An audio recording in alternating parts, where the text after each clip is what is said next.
समर्पित ममता चैतन्य महाप्रभु के परिकर में श्रीवास जी थे। उनके घर में कीर्तन हो रहा था और उनका पुत्र अकेला पुत्र था, कई दिन से बीमार था, जो एक कीर्तन का समा बंधा हुआ था। उसी समय एक दासी आती और श्रीवास जी के कान में कहती है, आपका पुत्र पधार गया। तो कीर्तन कर के साइड में एकदम हुए और उनका दोबारा अगर यहाँ आई कोई शब्द कहा तो हम अपने प्राण त्याग देंगे यदि महाप्रभु के कीर्तन में कोई विघ्न पड़ा। और बस हरि बोल नाच रहे हैं कीर्तन। अब महाप्रभु तो साक्षात प्रभु ही है, आचार्य और भगवान में अंतर थोड़ी है, वो तो साक्षात प्रेमावतार है। धीरे धीरे रुक गया कीर्तन और उन्होंने कहा कि मेरे मन में भाव नहीं उठ रहा, कुछ हुआ क्या? तो श्रीवास जी तो प्रभु का कीर्तन रुक गया, लेकिन वो आंसू बहाते हुए उन्मत्त नृत्य कर रहे थे। तब किसी भक्त ने कहा कि श्रीवास का जो अकेला बेटा था वो पधार गया। तो श्रीवास जी की तरफ देखा और कहा, तुम कीर्तन कर रहे हो, बताया क्यों नहीं? बोले, प्रभु पहला कि उस जीव का कितना बड़ा सौभाग्य है कि आप कीर्तन कर रहे हैं और वो पधार गया है, और दूसरी बात आपके सिवा हमारा कोई नहीं है, ये सब आपका है, जब चाहे बुला ले, जब जितना चाहे रखे। तो उन्होंने एक शब्द कहा था महाप्रभु चैतन्य देव, श्रीवास आज तुमने श्री कृष्ण को खरीद लिया, आज तुमने श्री कृष्ण को खरीद लिया।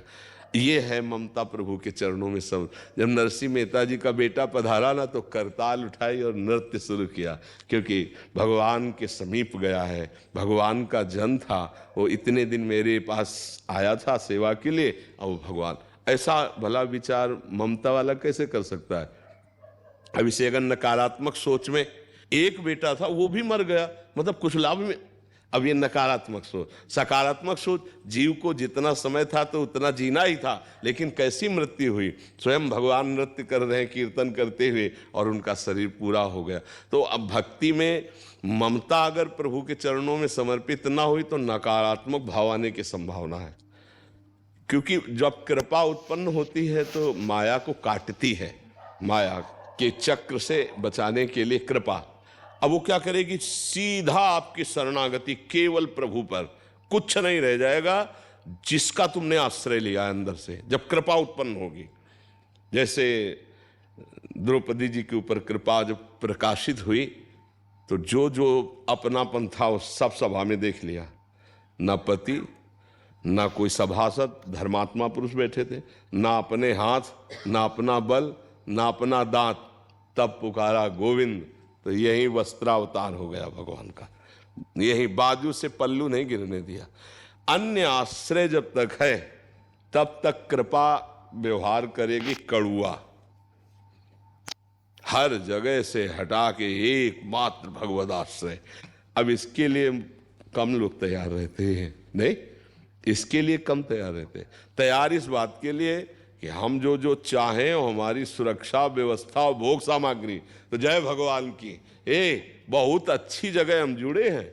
जब से जुड़े तो जो चाहा वो हो गया, लोग जैसे नहीं।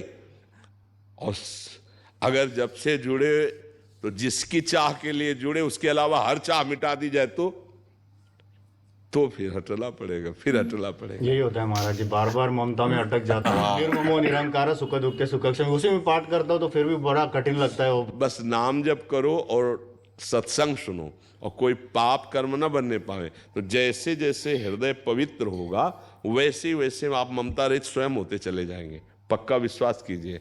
भगवान का एक नाम है मन चोर, चित चोर। हम तो मन वहाँ तक नहीं पहुँचा पाते, वो हमारे मन को चुरा लेते हैं, और सही पूछो तो हमारे मन में आके बैठ जाते हैं। हमारे मन का अधिकारी खत्म हो जाता है, श्री कृष्ण मन हो जाते हैं, श्री कृष्ण प्राण बन जाते हैं। जैसे गोपीजन कहती हैं कि कान भय प्राण में, प्राण भय कान में, ही में न जानी परे, कान है कि प्राण है। हेले भगवान ही मन बन जाते हैं, कृष्णाकार मन, कृष्णाकार बुद्धि। हमें ज्यादा परेशान नहीं होना। बुद्धदेव जी